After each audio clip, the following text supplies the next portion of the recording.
xadrez que vem muito antes da eleição, ou se existia alguma parte, algum intelecto ali por parte dele e da família, do 01, 02, 03, 06 lá, se eles são estrategistas ou se são só um bando de louco que conseguiram chegar ao poder. Cara, sabe? eu acho que é tudo isso junto. E essa é a complexidade. Uhum. Agora, isso vai se dissipar? Talvez o bolsonarismo não perdure como movimento de massas, porque o bolsonarismo depende de uma figura que é o Bolsonaro.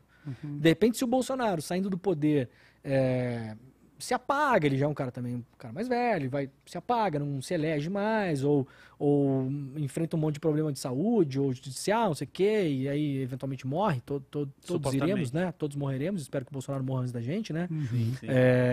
Pela ordem natural das Não, coisas. lógico, sim, só sim, porque eu sim. sou Porque mais novo. Porque ele é mais velho, óbvio. Isso. Aí, talvez não perdure como um movimento, né? A gente tem... Se a gente pegar historicamente no Brasil, a gente sempre teve movimentos muito personalistas no Brasil.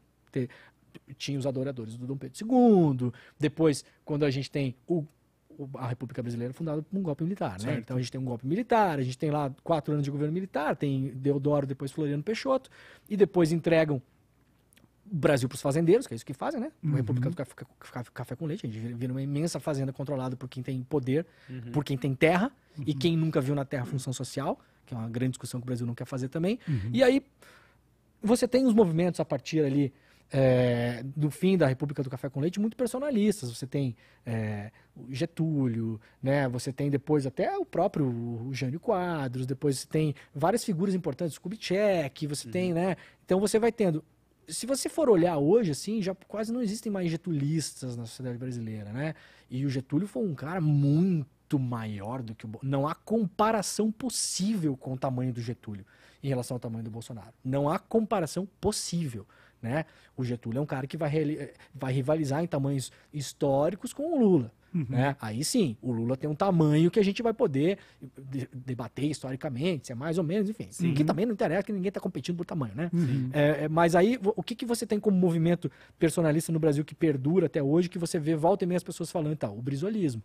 Né? Você tem o Brizola, que foi uma figura política muito maior do que o Bolsonaro, esteve na vida pública de modo relevante por muito mais tempo, governou o Rio de Janeiro, participou da redemocratização, segurou a bala o golpe militar no Brasil de 64, que era para ter sido acontecido antes. O cara pegou... Essa história é maravilhosa, vou contar rápido. Por favor. O Brizola era para ter acontecido o golpe militar antes, de 64 no Brasil. O Brizola pegou o transmissor da Rádio Guaíba em Porto Alegre e se trancou no Palácio Piratini, que é o Palácio do Governo, e fundou ali a Rádio Liberdade. Ficava 24 horas por dia falando, não vai ter golpe, o presidente tem que assumir, o presidente do Brasil estava fora do Brasil, o presidente vai voltar de uma viagem que ele tinha feito à China, o presidente vai assumir que os militares não queriam deixar o presidente voltar e queriam dar o golpe ali mesmo. Ah, não vai voltar não, fica na China que nós vamos... E o Brizola segurou, cara, na unha, a democracia. Esse é um cara muito maior do que o Bolsonaro, para você ter o brizolismo até hoje.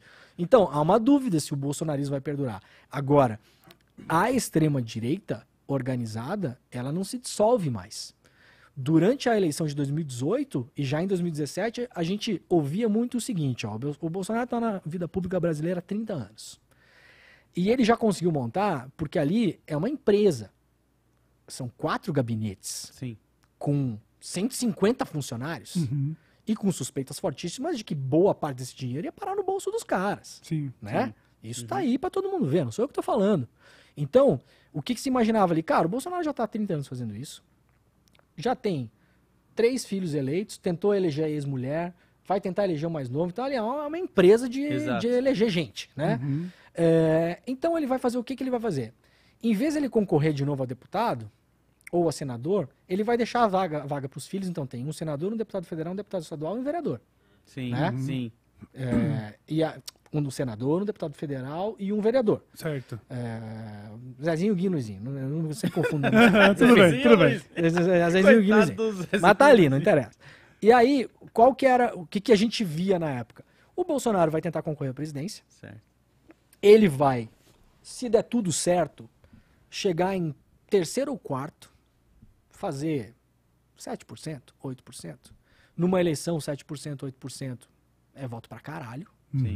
e vai ali fundar um movimento de extrema-direita. Com isso, ele vai conseguir levar um monte de gente para o parlamento, na esteira dos filhos, né?